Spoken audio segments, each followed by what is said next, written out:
আওয়ামী লীগ এবং আওয়ামী লীগের দোসররা এখনও দেশে বিদেশে বিভিন্ন জায়গায় এখনও সক্রিয় রয়েছে। শুধু শেখ হাসিনা ইন্ডিয়া বসে বিভিন্ন বাংলাদেশের বিরুদ্ধে বিভিন্ন ষড়যন্ত্র করছে না, বাংলাদেশের বিভিন্ন যে আওয়ামীপন্থী এবং আওয়ামী লীগের দোসররা এখনও বিভিন্ন জায়গায় সক্রিয় রয়েছে। আপনারা এই ভিডিওটি সম্পূর্ণ দেখলেই বুঝতে পারবেন যে আওয়ামী লীগ বিভিন্ন স্থানে কিভাবে তারা সক্রিয় রয়েছে এবং বাংলাদেশের বিরুদ্ধে বিভিন্ন ষড়যন্ত্র চালিয়ে যাচ্ছে এবং শেখ হাসিনাকে বাংলাদেশে কিভাবে প্রত্যাবর্তন করা যায় তারই চেষ্টা চালিয়ে যাচ্ছে। এবং মহান বিজয় দিবসে শেখ হাসিনাকে দেশে প্রত্যাবর্তন করতে বরগুনায় একটি অজ্ঞাত স্থান বসে আওয়ামী লীগের শপথ পাঠের একটি ভিডিও ছড়িয়ে পড়েছে সামাজিক যোগাযোগ মাধ্যমে। এ শপথ পাঠের স্থান এবং সময় নিশ্চিত হওয়া যায়নি এখনো, তবে বিভিন্ন পোস্টার ও ফেস্টুনে বরগুনা জেলা বিভিন্ন উপজেলার নাম লেখা দেখা যায় এই ব্যানার ফেস্টুনে। তবে বিভিন্ন পোস্ট এবং ফেস্টুনে বরগুনা জেলার বিভিন্ন উপজেলার নাম লেখা দেখা যায়। এছাড়া ব্যানারে বিভিন্ন লেখা বেলুনে ওড়ানো দেখা যায় ভাইরাল হওয়া সেই ভিডিওতে। সোমবার রাতে 2 মিনিট 10 সেকেন্ডের এই ভিডিওতে দেখা যায় বরগুনার একটি অজ্ঞাত স্থানে আওয়ামী লীগের অল্প সংখ্যক নেতাকর্মী একত্রিত হয়েছেন এক জায়গায় এবং সেখানে তাদের হাতে বেলুন এবং ব্যানারে বিভিন্ন লেখা ছিল।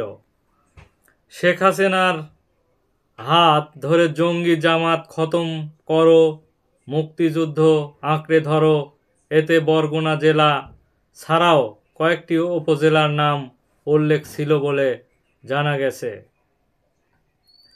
গৌরব মহান বিজয় দিবস 2024 চারিদিকে তাকিয়ে দেখি বঙ্গবন্ধুর সোনার বাংলা মেটিকুলাস পেনে মৃত্যুর উপত্যকায় পরিণত হয়েছে। স্মার্ট বাংলাদেশকে দুর্মূল্যের জিন্দাবাদী কলঙ্কে পরিণত করার ষড়যন্ত্র চলছে। গণতান্ত্রিক ব্যবস্থাকে ছারখার করে মাননীয় প্রধানমন্ত্রী শেখ হাসিনাকে দেশ থেকে বাধ্য করা হয়েছে বলে তারা ঘোষণা দিয়েছে। এই বিভিন্ন ব্যানার পেস্টুনে এইগুলো তারা লিখেছে এবং এই ভিডিওটি আমাদের যোগাযোগ মাধ্যমে ভাইরাল হয়েছে। এই নৈরাজ্য পরিস্থিতি আমরা মহান সৃষ্টিকর্তার নামে শপথ করছি যে জঙ্গি জামাত, বিএনপি, অগ্নিসন্ত্রাস, পুলিশ জনতা, খুন, লুটপাট, অবৈধ দখল, নিষ্ঠুর হামলা, গায়েবী মামলা সমুচিত জবাব দেব বলে তারা শপথ নিয়েছে। গরিব দুঃখী মেহনতি মানুষের সঙ্গে নিয়ে মৃত্যুর গৌরবকে ফিরিয়ে আনব এবং জাগ্রত বিবেকবান দেশপ্রেমিকদের ঐক্য গড়ে প্রধানমন্ত্রী শেখ হাসিনার স্বদেশ প্রত্যাবর্তন সফল এবং নির্বিঘ্ন করার লক্ষ্যে সকল কর্মকাণ্ড পরিচালনা করব বলে তারা শপথ নিয়েছে।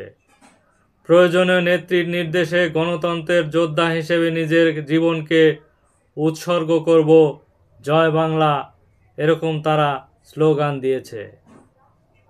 এছাড়া ভাইরাল হওয়া ভিডিওতে বরগুনা আওয়ামী লীগের অঙ্গ সংগঠনের কয়েকজন নেতাকে শনাক্ত করা গেছে।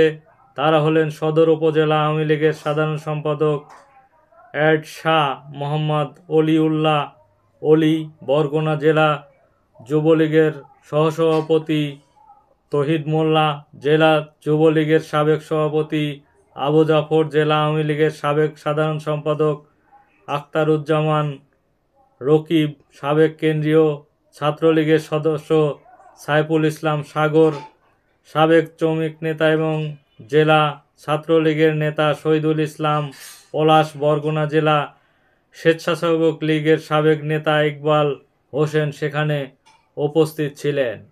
এ বিষয়ে বরগুনার অতিরিক্ত পুলিশ সুপার, বরগুনা সদর সার্কেল মোহাম্মদ আব্দুল হালিম আব্দুল হালিম বলেন, বরগুনার বিভিন্ন উপজেলার গোপনীয়ভাবে এটা করেছে, ৩-৪ জন মিলে বেলুন উড়িয়ে এরকম ভিডিও দেখিয়েছে, তবে কোথাও বসে করেছে তা জানতে পারিনি। বিষয়টি দৃষ্টিগোচর হয়েছে, পরবর্তীতে আইনগত ব্যবস্থা গ্রহণ করবে বলেও জানা গেছে।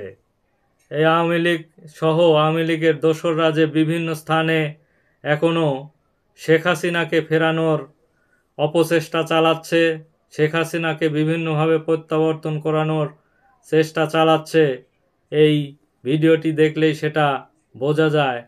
এবং এ বিষয়ে পুলিশ খুব শক্ত অবস্থান নিয়েছে যে পরবর্তীতে এ ধরনের ঘটনা আর ঘটবে না, আমরা তদন্ত করে ব্যবস্থা নেব বলে জানিয়েছে।